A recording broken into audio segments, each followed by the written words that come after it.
Kardom kado kawe panta pini video nang tum panang pachini jike nang tum seme news on thai ponlong thai po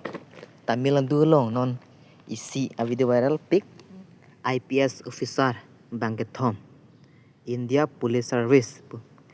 alang le tum pan kupi te si suspend bikok lo la pen kupi te si akamat pupen pasuntuk lo pulute haladak Tamil andu long inut also mane korjang lo ningkan krinar cap also pan bang mane rape and murder mane cholang rem pathila la so case putha ratum justice long nai pu kache song long ke la so kache song long seme non la ya case seme police ma pilo la penon la IPS officer atum tar judong lo seme la tum bang ke kachirap dunji kalisi ako ignek chairo mane la so case arjudong lo pangke ignek chairo nang tum seme non theklong lo hala arlo so pupin so tan seme kang nek choi lo amasi lahai kang nek choi video rada tum paware lo pari non chief minister kimi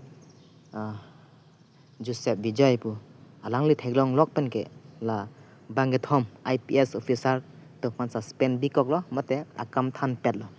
asi akam than pet pen masi la Bangket Thom police IPS atumta mane chifre duklo chimang huak lo are koson si itum phan IPS officer ar pupenang than pet ma po mane kachiru thu mane nang thanri yong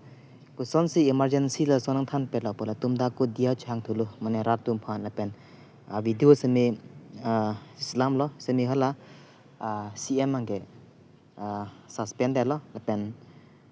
so kam chiklem long le ne non chine la mo por chini po la sinile mo pene video update thulu poteni li ko nang tum nang than thu po la sinan tum le bang so video un answer no kachini tum sme chini po ase pini video nang tum hanawan pike hello isi la so video la ke rat tum phan mane kapachini mate awareness lo la si hodak tamilan dulong CM ki claim ke me pena jok rat tum penang answer lo la si la song dak thak pukar benglong il tumkar benglong ke police tumong si hirodak pusme tangka mahado pulute yar chipupe la tangka mahado tumong si tam abidon je police unta la se la son tumhan ke non la son ki claims ke melo pen pu Assam sarkar Assam government os me la son action yan son de message athe kupine chokche pote puisa thok plak te police tumke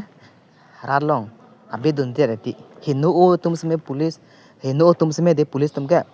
puisa thok plak pote hala khaine tuma bedun rong ti la pu Assam government ke se hala dak Tamil Nadu government long kacharli dunang je son do le non lang tha IPS officer chikruan se tumge la ka tha se an officer anan nukri ki the akam se me bang chief minister ke suspend bikok lo than pet lo la si ladak pen kachere